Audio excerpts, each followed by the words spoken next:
When I was 18, I would have struggled with that. Like, I don't know if like you're probably just a better guy than I was at that age, but fuck, bro, 6 months away, she's gonna go spend 4 months in Italy. You say you trust her 100%, so that's good for your own mental health.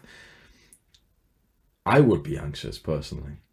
You're hoping to change her.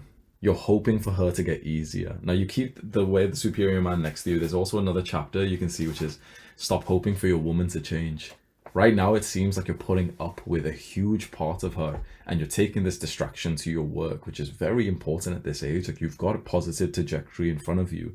And things like this, sure, they can lead to growth. Things like this, sure, you can develop as a guy because of this, but you shouldn't voluntarily stay in like bad situations just because, heartbreak is it's good for motivation or something. You want to have the best life, the simple life, so you can focus on the things that really level it up. And you mentioned that, yeah, like you've heard from me that I've had relationships and stuff. So I think I've had similar dynamics to you. Nothing with like, long distance with a girl going like that, but I've had,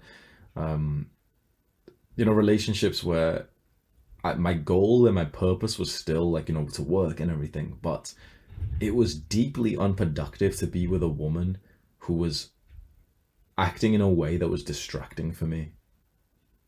And in the end, like when I think back to those relationships and I think about the pain that I went through with those, just be like, I'm naturally quite an anxious guy, and it seems like you are too. I hope that you meet the kind of woman who eases those anxieties and doesn't make them worse. That's the gift that I wish that you would meet a woman and she would do that for you.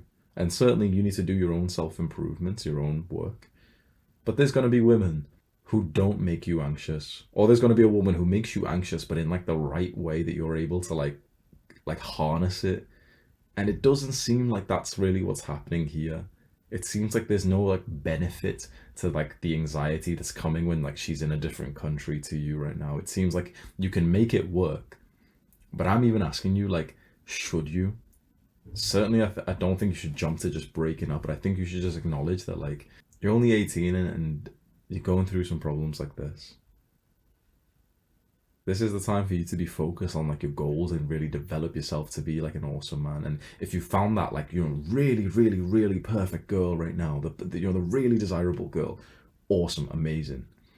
But if you found the kind of girl who like she wants to be away from you for half of the year, and you're not like quite a bit of an anxious guy, I personally, bro, when I was 18, I would have struggled with that. Like, I don't know if like you're probably just a better guy than I was at that age, but fuck, bro, I would have struggled a lot with that. 6 months away, she's gonna go spend 4 months in Italy. You say you trust her 100%, so that's good for your own mental health.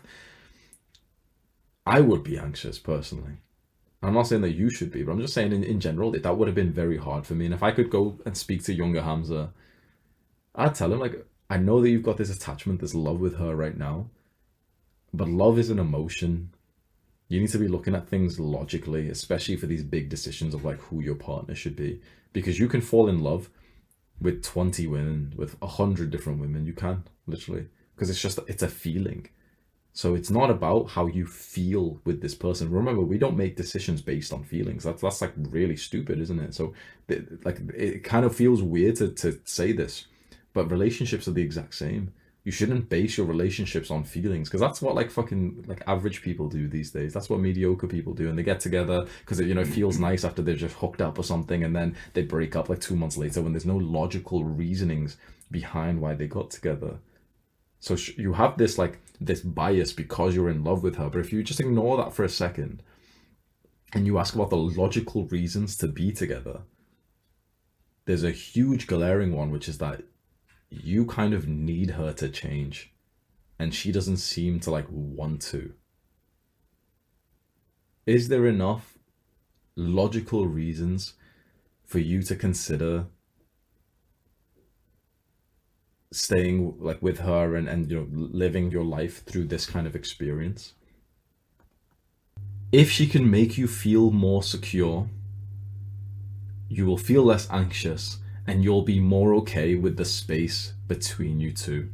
This is actually like, maybe it's a 50-50, maybe it's even more on her side, because she's the one being adventurous and independent. So it's almost like her job, if she really wants to be in this relationship, if she really loves you, to make sure that you feel secure with it. because you're still doing your own self-improvement. It's not like you're just wasting away and just being like totally needy, but you need to be able to like get that from her. The way that I do this is through something called effective communication, and it's pretty much just like, it sounds cringe, but like, just be yourself. Tell her how you feel, which sounds like such bad advice in the modern day, because like, again, it's so cool if you don't say these things. But if you can tell her like, I feel anxious today, and see what her response is. Like, you tell her the real thing about you, and her response to you, which most guys would think, oh, you know, red pill type of stuff, would think like, oh well, she's going to lose respect for you. Well, if she loses respect for you, then you're not compatible.